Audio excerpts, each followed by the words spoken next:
Hello everyone and welcome to the Chrissy B Show. Today we're going to talk about a subject that sometimes has opinions divided, and that is plastic surgery.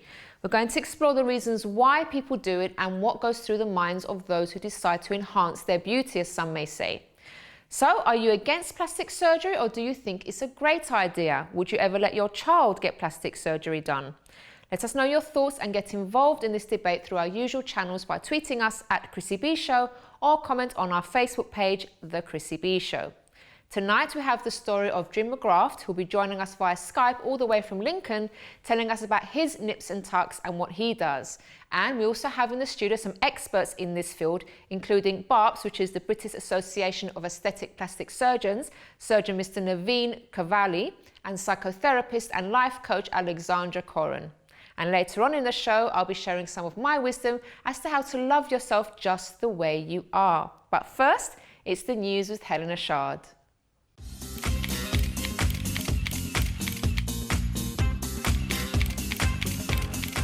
Welcome to the show, Helena. Thank you, Chrissy. How are you? Good. So another interesting show. Yes. Lots of research. Mm-hmm. Amazing. Did you find some interesting stuff usual? I did. I was looking into different things. There's different kinds of surgery. So obviously there's the cosmetic side I think you're focusing on today, but the reconstructive side is incredibly interesting. So that's like for cleft lips and deformities, traumatic injuries, and it's amazing what can be done now. The cosmetic side of things, which I think you're talking about today, altering parts of the body that people aren't satisfied with, which people feel will improve their self-esteem. So I was looking up some interesting facts, and 1910 to 1919, obviously, which is some time ago, was like the skin grafting innovation, and several universities and military training centres were set up dedicated to plastic surgery, which, if you can imagine, World War I was amazing for war veterans, etc. If you think about back then, amazing. And the surgical miracles that happen now, obviously great surgeons, but the world's first full face transplant, which was in 2010, which is amazing. A Spanish guy that had it done. I don't know if you've seen him. He's known as Oscar, but he unfortunately had an incident where he shot his face and completely off. But that really great. Other miracles like Malala Yousafzai, who's the Pakistani schoolgirl who was shot in the face by the Taliban. Amazing surgery, and she's since won a Nobel Peace Prize, and really, again, how she turned her life around. Katie Piper as well, who unfortunately had a acid drain in her face. Such a horrible story. Terrible, but I mean, she's really come through the other end, and you know, married, happy, baby, you know, and doing so well in her presenting. So that's amazing. The American Society of Plastic Surgeons, ASPS, there's all these different bodies, but that's that one. Interestingly enough, 2014 surgery statistics say that male cosmetic surgery has increased by 43% over the last 5 years. Wow. And I think that's as well a lot to do with, well, obviously surgery, facial, but pecs, I think is one thing that's... The moves and all that stuff. Yeah, which is interesting. Actually, there is a lot of pressure on guys as well nowadays, isn't it, by the media? It's not just the girls anymore. Absolutely, Facebook, tweeting, you know, selfies all the time, and everyone wants to be this perfect look. The media, we talked about it, haven't we? Which is really good. So the most common type of cosmetic surgery carried out in the UK is breast augmentation, as you can imagine, really high. And it's estimated that more than 30,000 procedures take place each year. And roughly, it seems no fewer than 4,500 operations covered by the NHS. So that's for different reasons. The majority is private. And interestingly enough... Actually, I would like to ask our experts later, what is it about some people that, for example, with women that do the breast enlargements and stuff, why there are some women that don't mind having smaller breasts and others that can't stand it. I would like to know the sort of psychology behind it as well. Why it's quite interesting. Yeah, because some are really confident with their bodies. Doesn't matter, you know. Yeah. And I was like, no, I have to have bigger boobs or have this, whatever. Yeah, which is good. I think they're happy with themselves. And the first, this is like a little bit of tidbit. The first documented breast augmentation surgery was in 1895. Oh, really? There you go. All that time ago, where they took tissue from the back, which helped. Chloe Sims, who is a TOWIE star, very well known, she regrets having plastic surgery. She had it in her 20s and wished she hadn't done it. I mean, she did it because she wanted confidence. She really craved it. So she had breast augmentation and fillers in her lips. And she said to Closer magazine, I think last year, that she really regrets doing it. It didn't do anything for her self-confidence. And she is not happy with her breasts. So she needs to give her body time, and I think she'll change things. Or back to the way they were, or I don't know. I'm not too sure about that. But quite interestingly, that is it BAAPS, BAAPS.org, one of the other bodies. BAAPS, that's it, BAAPS. We're talking about celebrity U-turns again. Mickey Rourke, who's somebody he was so good looking, and he was a boxer in his earlier career, and he's faced a real beating, and he had plastic surgery. Unfortunately, he didn't go to the right surgeon. He didn't do enough checks. His scar tissue didn't heal properly, and unfortunately, he's been left looking the way he does, which, I mean, some people may think he looks great, but I think, unfortunately, it's not healed very well. No. Amy Childs as well, another reality star who's had 2 breast augmentations and numerous fillers, and she thought she looked great at one point, but now she's campaigning to raise the age limit for any cosmetic procedure to 21, and she regretted doing things. She said she looked like a blow-up doll, and since then she's tried to change things, Daffy Duck lips and things like that. So interesting that at one point, I think you do need to be quite mature to make that kind of decision, because when you're so young, you just kind of follow what everyone says, and if someone says this is in right now, you just want to go and do it, and if you can afford it or your parents let you do it, then you'll just go. But I think it's good to have like an age. You have to. Minimum age. And so it's interesting because these girls are, they're in the limelight and popular. Expert health and beauty site Get the Gloss looked into a study which was conducted by BAAPS, the British Association of Plastic, Reconstructive and Aesthetic, have I said that right, surgeons? And they came up with that thousands of people are putting their bodies and their lives really at risk, their physical being, because they're not doing enough research. 25% of people actually hadn't even done research into the surgeon. Oh, which is completely mad. That's crazy. I mean, I've never. That was shocking. And this was like 2015, February 2015. This was taken from. Also, 20% hadn't looked into what would happen if anything went wrong. They hadn't checked what the aftercare service would be like. That just shows how desperate someone is just to get something done quickly, because they're going for a hard time. But by not checking you hear things of out. horror stories sometimes. And there's the BAAPS, the president actually commented that you check your plumber's credentials, you check your electrician's credentials. Why not a surgeon? Really, really mad. So obviously we talked about Facebook, so everyone wants to stay young, but apparently 70 is the new 50. So older people are having surgery as well, little nips and tucks, which I think is quite fun. But there's this sort of unhappy side to it as well, which is body dysmorphia, which is quite interesting from a psychological point of view. I think your guest maybe will talk about it. Jocelyn Wildenstein, who's somebody who, I don't know if you've seen what she looks like, but she's had excessive surgery, and she did it because she was on a mission to change the way she looked for her husband, and she changed herself so much. She wanted to look like a big cat, and has had so much surgery. And it's when people, they think that something's wrong with them, and they obsess about it. Anyway, there's the psychological side is huge, but really sad, a few people that as well that I didn't realise. Obviously, Michael Jackson, you can imagine. Jodie Marsh. She got this dysmorphia when she was doing her weight training, and thought she was incredibly fat. It's really Robert Pattinson as well, who's really gorgeous. I think Uma Thurman, Sarah Michelle Gellar. So what about them?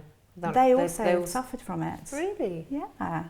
Which, but there's the pros and cons of it. And the Huffington Post were talking about it, and obviously there's little nips and tucks that you can have done, and they make you feel better, and especially if you're a child and your ears, you can have pin back. There's things which work. That's and the it's thing. good. If it's like a little thing here and there that maybe you're getting teased self-esteem. about or something, then it's not a problem. But I think this, when it runs really deep and you're willing to change everything, especially for someone else, to look completely different, there are deep psychological issues with that. But Helena, thank you so much. Thank you. And we'll see you again next time. Yes. Thank you.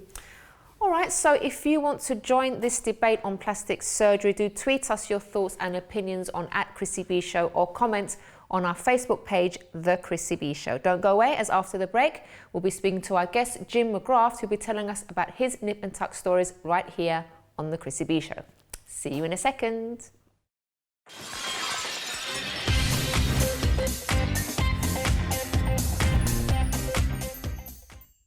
Hi, I'm Chrissy B, and my show is all about improving your mental health and being happy. Join me every Monday, Wednesday and Friday at 10 p.m. on my channel Sky 203. Visit chrissybshow.tv for more information and subscribe to our YouTube channel, Chrissy B Show. You can also follow us on Twitter and Instagram @Chrissy B Show and on our Facebook page, The Chrissy B Show.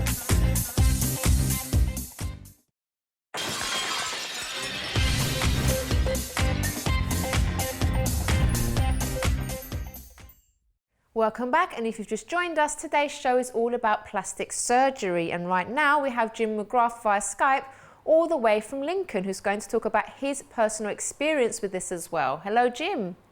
Hi there, Chrissy. How are you? I'm very well. How are you? Very well. Thanks for joining us today. Now, can you tell us a bit about your background, first of all? My background is I trained as a psychiatric nurse some 40 years ago, and got into the business of Botox and filler injecting about 17. So a lot of this is all about being in the mind, of course, but as you can see, Botox is the latest fad to have. Okay. Now, you say 17, that's quite a young age to No, get it was into. 17 years ago. Oh, okay. I was going to say, were you interested in it before, though? I still think I'm 29 anyway. Well, when did you actually start sort of thinking about Botox for yourself? Because you started to do that on yourself as well. I actually was treated by a doctor down in Slough who actually did it wrong. So I thought to myself, I have to improve on this. So that's when I started getting into it and started to really fashion it. So it was really less injections and more buck for your money. Okay. And when you first did Botox on yourself, how were you feeling with the results and everything? The results were astounding, really, because it actually works. That's what drew me to the business. And really, I thought, this is incredible how the lines on the face can actually disappear. Okay. Now, before you got rid of your lines, Jim, how were you feeling about yourself? I was still very confident. I actually became a black belt karate at 19. I then built my first nursing home at 22. I was into psychiatry and became a pilot, got into all sorts of things. So I had a lot of confidence about me. So if you had a lot of confidence, how come you went ahead and did that as well, would you say? Really, it was sort of experimenting with the new business I was getting into. I wanted to see everything working and how it worked. So I experimented on myself just to actually gain the knowledge of it. Okay, so it wasn't really to do with how you felt about yourself, but rather just sort of to help your business, would you say? That's right. I wasn't very happy about my double chin. My mother gave me that. So I had a little bit of liposuction about that. Okay, and after that, how did you feel about that? I felt a lot better because I then was able to find the love of my life. Oh, really? So you don't think you would have found the love of your life without having that done? No, I don't think I would have Really? done. No. You might have done. You never know. Now, with your current clients, Jim, how do they sort of, when they come to you, are they quite sort of hung up about the way they look? Yes. Everybody hates getting old. And we are conditioned nowadays by the marketing about wanting to look younger than we really are. So it is quite fascinating because it's all in the mind. And when we're looking in a mirror, we're actually seeing a reflection of our sort of emotions, because your face is the window to your emotions. And so a lot of people put on negativity. when they get older. And so we want to take away that negativity and put on some positivity. Have you ever maybe had clients come to you where you've said, look, I don't recommend that you should do this? Yes, I always look at them and I would say, there's nothing you really need to have done. Right. I have a very famous story of where a young girl came down to see me, but I turned her away. Right. Why do you think it is that people do maybe approach like experts to have things done that don't really need anything, especially within the case of someone quite young that doesn't need that kind of surgery? I think it's one of those things where people nowadays think it's the in thing to do, and that prevention is better than cure is a lot of the ideology now, where we can actually stop you getting old from a very young age. Okay. And what advice would you give, Jim, to people that are maybe considering having something like this done or any type of plastic surgery? What would you say? I would generally say to them, enjoy it while you can, but you have to be very careful, because I've actually had to write a book on the charlatans of Harley Street, and because they're not concerned about your health down there, they're only concerned about your wealth, because at the end of the day, they are there to make money out of you. But there's a lot of good doctors and surgeons around, but when you're paying a doctor, really, it goes against the grain of the Hippocratic Oath, so you have to be very careful. So definitely look after yourself. Okay, Jim, thank you so much. It's been lovely speaking to you. Very nice speaking to you. Thank you. Bye. Okay, and speaking about prevention being better than cure, looking after yourself may even prevent you from having to even think about getting any sort of surgery done. So before you consider changing yourself for good, using plastic surgery or anything like that, why not try some exercise first of all, because that may even make you feel better about yourself already. So if you need some tips for that, here's our resident fitness expert, Jane Rafter.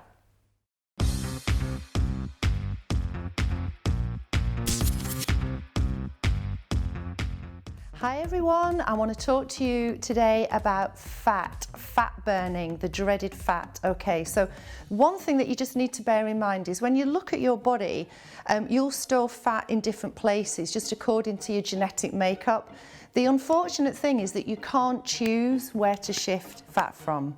So if you're carrying fat around your arms, you can't choose to shift fat from there. What you've got to do is reduce your overall body fat through good cardiovascular exercise and good nutrition, and hope that the fat shifts from the right area. What you can do though is work on the muscles in that particular body part that bothers you. So if you're unhappy with your arms, do some exercises for your arms, work on the muscles, get some nice definition in that area, but just bear in mind that you can't spot reduce fat, so you need to just tackle the fat and tackle the muscles as two separate things, okay?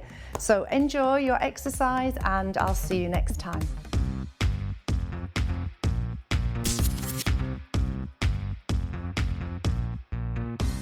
Thanks for that, Jane. But it's not enough to do exercise. You also have to make sure you eat right and have a balanced diet. So here's our lovely Hannah Richards to give us some healthy recipes.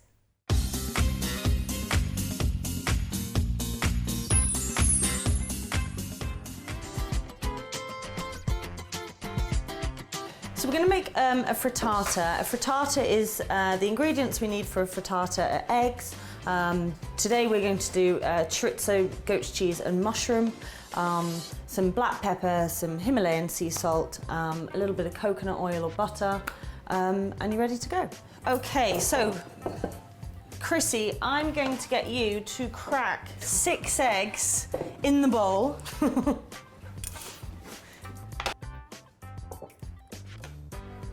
So first of all, because we're going to go for the chorizo, we're going to just cook it first, very lightly.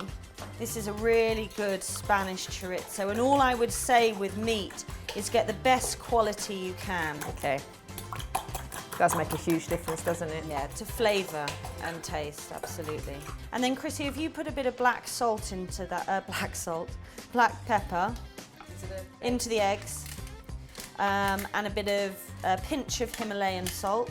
Fair enough. Yep, perfect, and give that a little whisk. And as we say, keep it simple, stupid. So Chrissy, I'm going to ask you to grease this little dish there. with some coconut oil. So you'll notice also today that all the recipes we're doing are gluten-free and they're dairy-free. And then just with your mushrooms, you know, really a rough chop. So I'm just going to add that into the egg mix, keep the heat on, and put those mushrooms in that oil there. And then, Chrissy, all we're going to do is just pour this egg mixture into there. Now you can also, I mean, seeing as we've got the spinach, we could just take a handful of it and just sort of rip it up, give it a bit of green. Throw them in. There we go. And then you said, what else did you want? Goat's cheese? Yes, please. I love goat's cheese.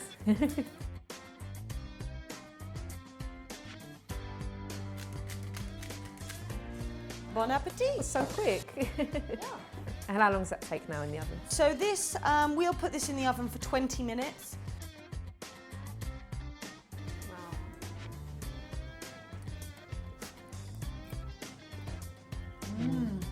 Very nice.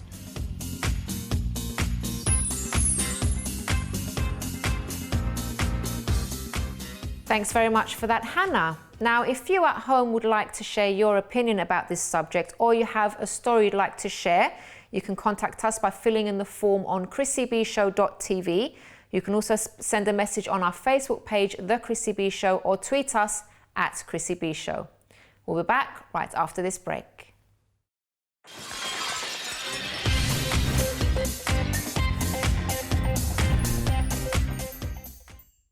Hi, I'm Chrissy B, and my show is all about improving your mental health and being happy. Join me every Monday, Wednesday and Friday at 10 p.m. on my channel Sky 203. Visit chrissybshow.tv for more information and subscribe to our YouTube channel, Chrissy B Show. You can also follow us on Twitter and Instagram at Chrissy B Show and on our Facebook page, The Chrissy B Show.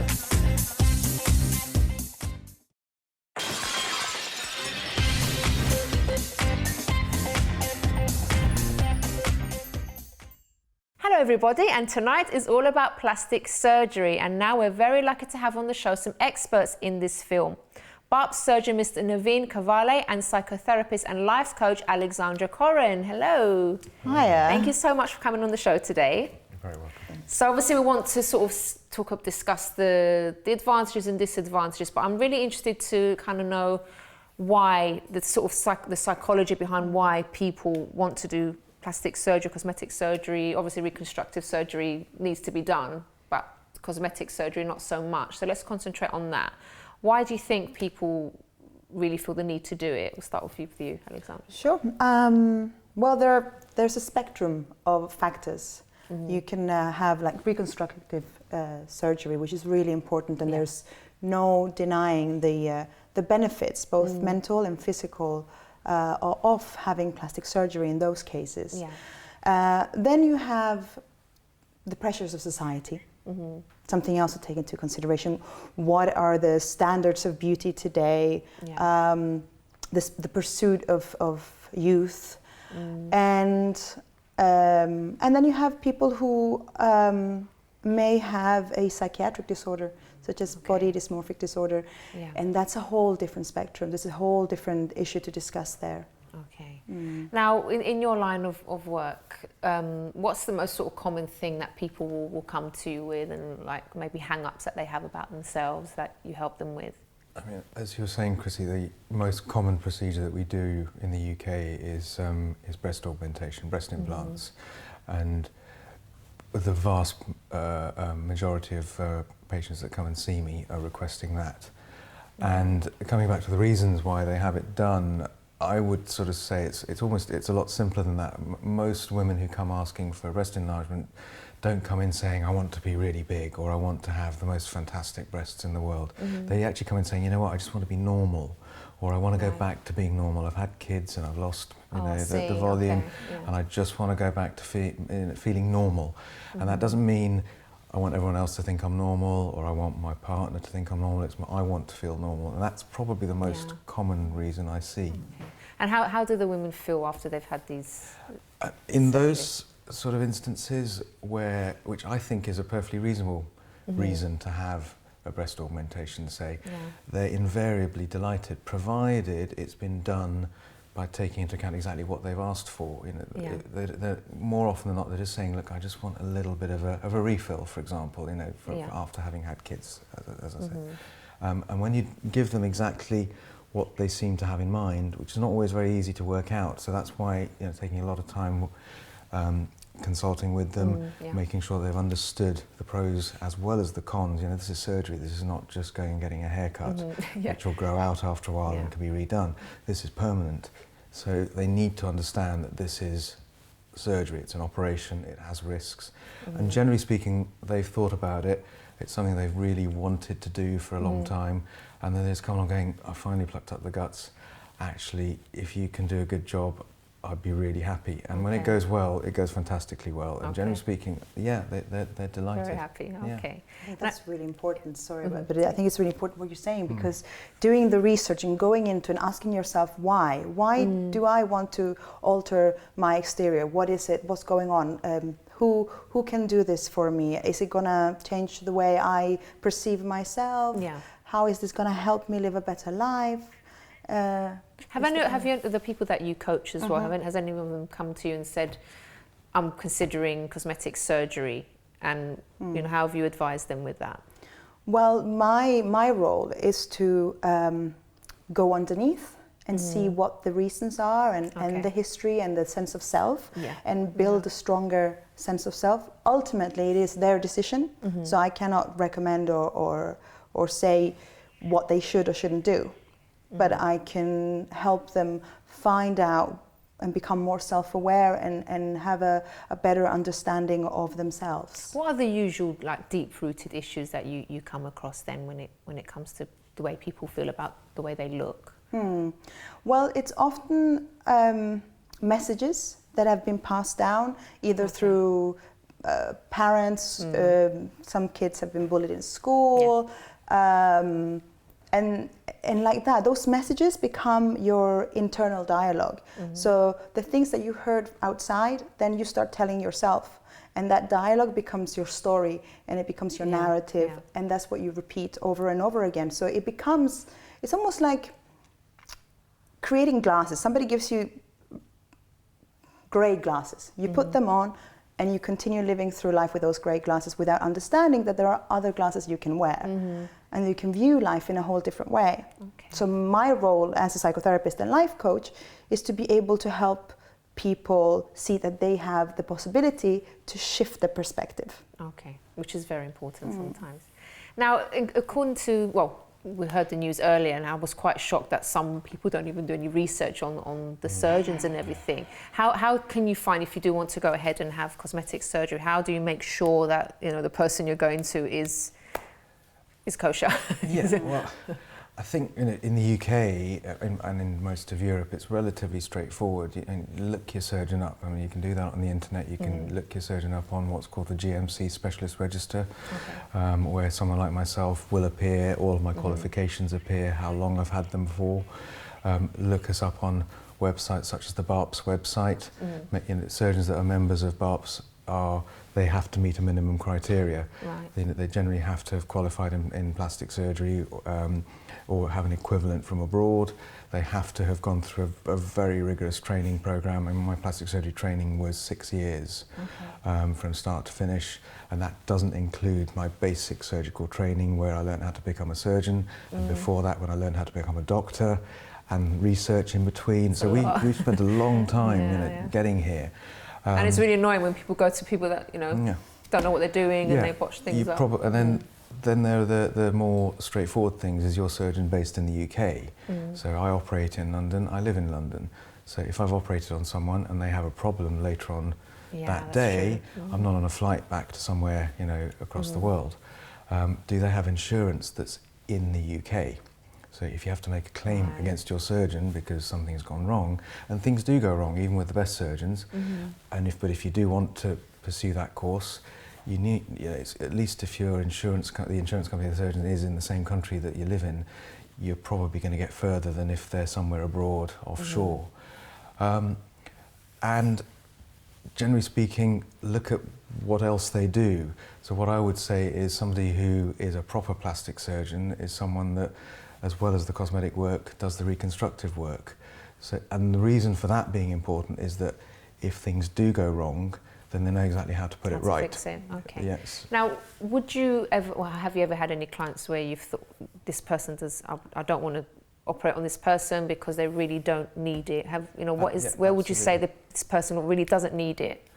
It's when they don't have what we would call realistic expectations. That's the limit of, I'm not a psychologist, I'm not a therapist, I'm not really qualified to make an expert judgment in this, but BAAPS has a policy of trying to at least do a baseline psychological screen of your patients, and so that's something that we're trained to do.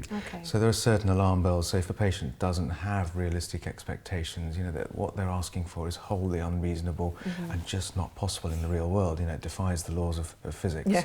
You can't do it. So you just say, look, I cannot think of a single operation or procedure or non-surgical procedure, whatever, that is going to give you what I think you're asking me to give you. So therefore, I'm not even going to try. And you're better off not having me as your surgeon. I would suggest, you know, perhaps see another surgeon, get another opinion. I'd be very surprised if they said something different to this. And I'd be very wary of anyone that says, yeah, you'll be fine, let's go ahead. So you talk them down a little bit that way, you try and explain why, and then I'd also gently suggest they go and see someone like Alex to you know, explore the reasons for them coming to see me in the first place when actually what they're asking for is just not achievable. That's true. Okay. Alex, what would you maybe recommend people do before even considering something like cosmetic surgery? Are there things that they can sort of maybe think about? I mean, you mentioned some already, but maybe for those that you kind of see, look, this isn't just a simple case of I don't like something about myself. This is a lot deeper. What other things could they work on first, would you say, maybe before considering? Well, there are, depending on the case really, because if somebody suspects that they might have a BDD, body dysmorphic disorder, then my suggestion would be go to a GP and ask to be referred to someone to have an assessment, so you can get treatment for that. But if it's less severe than that, and check in with yourself. Check in with yourself. See your environment. Ask people around you, and then go do your research. Really, like doctor here says, there are irresponsible practitioners out there, and you need to go and see who can really help you. Brilliant. Okay, thank you so much, both of you, for coming on the show today. It's been very informative. Thank you. Thank you. Okay, so we'll be right back after the break with my top tips on how to love yourself just the way you are. So don't go away.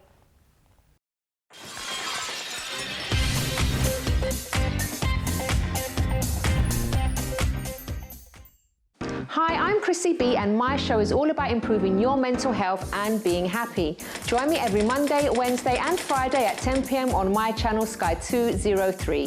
Visit chrissybshow.tv for more information and subscribe to our YouTube channel Chrissy B Show.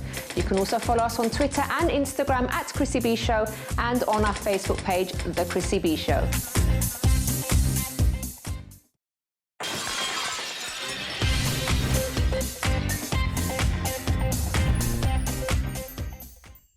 Hello and welcome back to the Chrissy B Show. So today we've been speaking about plastic surgery, but I've put together these simple guidelines for you on how to love yourself just the way you are. So let's take a look.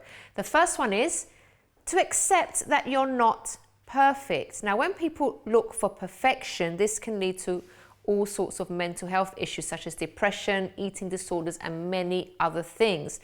So I know some people do get influenced by the media or maybe even what people around them say, but remember that no one is going to be perfect, and there'll always be maybe someone else that you look at and you think, oh, you know, that person's so much better looking than me, or they're slimmer than me, and all these kind of things that will go through someone's head. But if you remember that no one's perfect and you will never be perfect as well, then you can kind of start to love other things about yourself, which takes me on to my next point, which is to find things to love about yourself. Everyone has something attractive about them. So you need to take a good hard look in the mirror and find things about yourself that you admire. So let's take your face, for example. Try and find at least one thing that you like and highlight that if you can. So for example, in my case, I really remember very vividly the first time someone ever complimented me about my eyes, because the reason I remember it so well was because before that, all I'd heard from people at school, I used to get teased about my nose, about my unibrow, about the clothes that I used to wear. So I was used to people saying bad things about me, teasing me about things all the time, telling me that I was all sorts of negative things.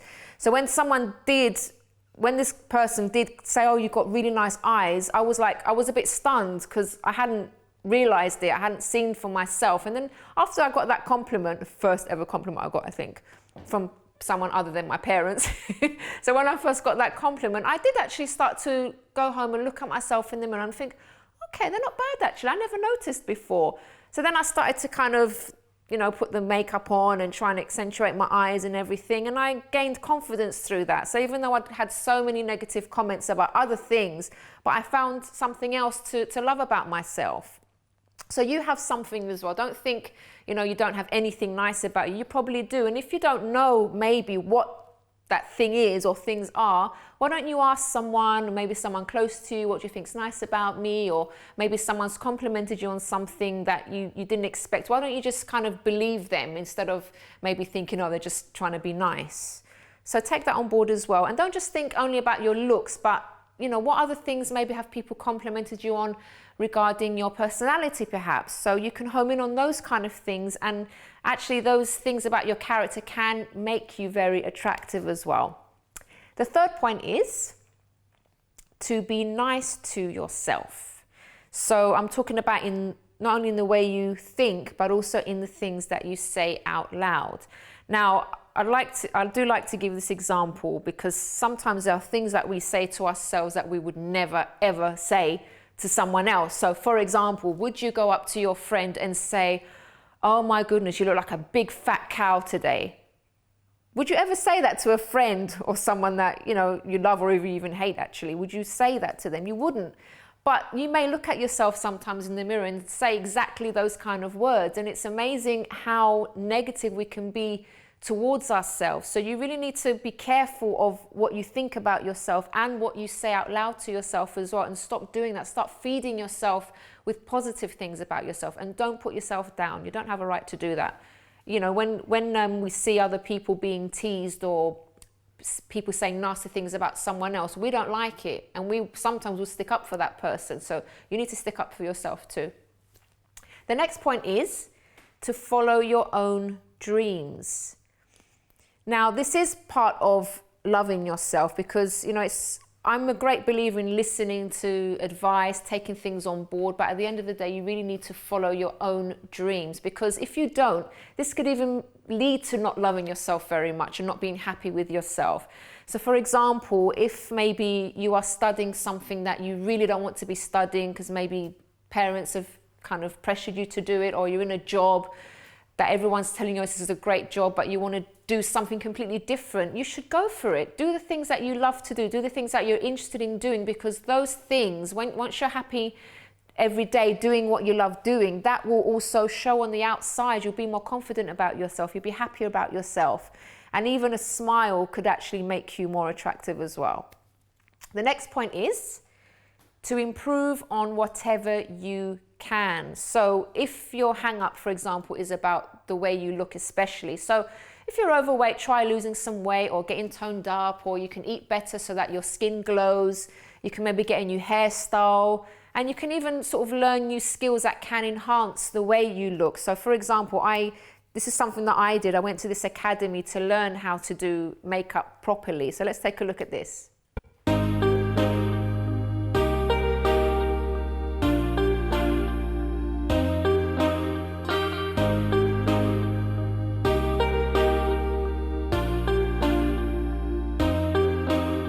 Hi everyone, today I'm at Saventa Image Makeup Academy and I'm here with Juan Lopez, who's a leading international makeup artist. Hello, Juan. Hello, how are you? I'm very well, I'm very excited. Actually, we've already done the makeup, as you can see. Now, Juan taught me how to do one side of my face and I've done the other. And we've actually done 3 makeup looks today, haven't we? Yeah, we did the natural one, we did the cocktail or afternoon with eyeliner, and we do the smoky. And she did very, very well. Very well. Thank you. I had a very good teacher here today. And so now we're going to go back and show you the different stages and steps you need to take to get these same looks.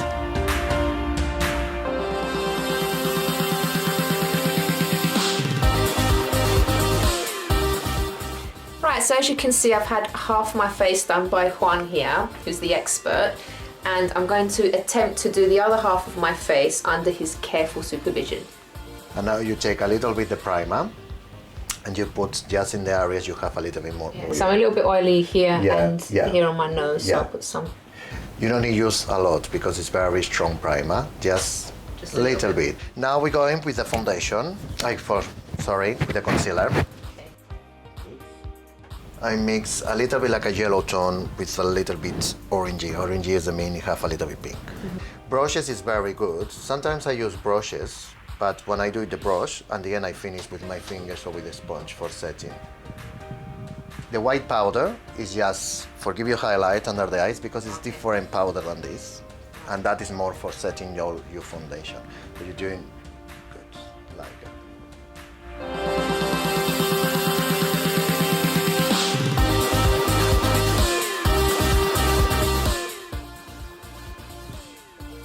Perfect. This is the natural look. Just with a little bit in the root of your lashes, is to open your eyes. And just with a little bit mascara, she's not wearing mascara at the moment, but with a little bit mascara, she can be perfect for daytime. It's very good therapy in the morning. You smile already, yeah, and you put, yeah, perfect. Right, you did a line, didn't you? Yeah. Bottom lip? Yeah.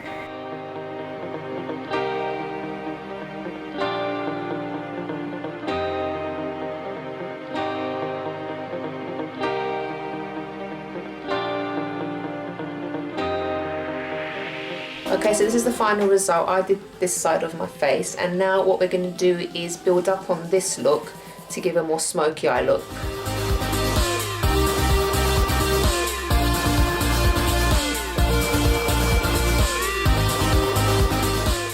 Okay, so this is the final of the 3 looks that we did today. I've done this side of my face, and I really like the end result. What do you think, Juan? Yeah, it's perfect. Almost better than mine. Almost. No, but you do very well. It's very, very good. Thank you, sir. And I learned a lot of useful tips as well for myself, which is great. Thank you. Thank you. So, Juan, how long have you been a makeup artist? I have probably more than 20 years. Well, and I achieve in different ways because what I like, well, first of all, speak English. This is my first achievement here in London. And as well, all the difference. I was working in different brands in London and here. I know almost all the brands, the stylist one and the fashion ones. I did a lot of fashion shows. I did a few shorts movies. And tell me, Juan, what is it that you love the most about doing this line of work? Well, what I like it is when I finish to do the makeup, is the look in the face of my customers or my students and see happiness on them and confidence is what I like. Thank you so much, Juan. You're a great teacher. Thank you very much for a lovely day. For letting me do your makeup and teach you. Thank you. So thanks to Juan for that, because I really did learn some very useful tips. Now let me go back to my points that I was started earlier regarding how to love yourself just the way you are. So we covered a few already, and my 6th point is to deal with any issues. Because to be honest, you can try and do all of the above, everything that I've spoken about, and still not feel any better about yourself because inner issues haven't been dealt with. And also maybe things about your past, maybe things that an ex-partner has said about you, perhaps someone cheated on you. All those things maybe are buried deep inside. And if you don't deal with those issues first, that's what's actually going to bring you true freedom. So if you don't deal with those things, you could do plastic surgery and all these other things to try and enhance your looks, your makeup and fitness and everything like that. If those things aren't dealt with inside, then you still won't feel good about yourself. So it's really, really important that you get yourself sorted out inside. All right, so let me just recap again the 6 points on how to love yourself. The first one was to accept that you're not perfect. The second point was to find things to love about yourself. The third point is to be nice to yourself. Number 4 was to follow your own dreams, not someone else's. Number 5 was to improve on whatever you can. And number 6 was all the above is useless if you don't deal with any issues that you may have deep inside of you. Well, that's all we have time for today, and it's really great when we get to talk about a topic like this so we can give you, our viewers, more knowledge and advice on things like this to help you. So if you've enjoyed today's program and you'd like to give your opinion, or you also have a story that you'd like to share, you can contact us by filling in the form on chrissybshow.tv, and also you can tweet us at Chrissy B Show, and you can also leave a message on our Facebook page, The Chrissy B Show. That's all we have time for today, and we'll see you again next time. Bye-bye for now.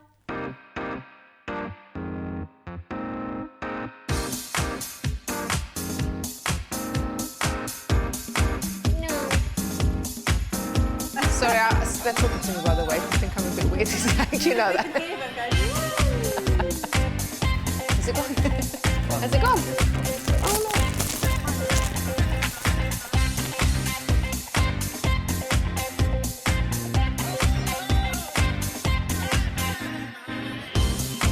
Looking after yourself by yourself.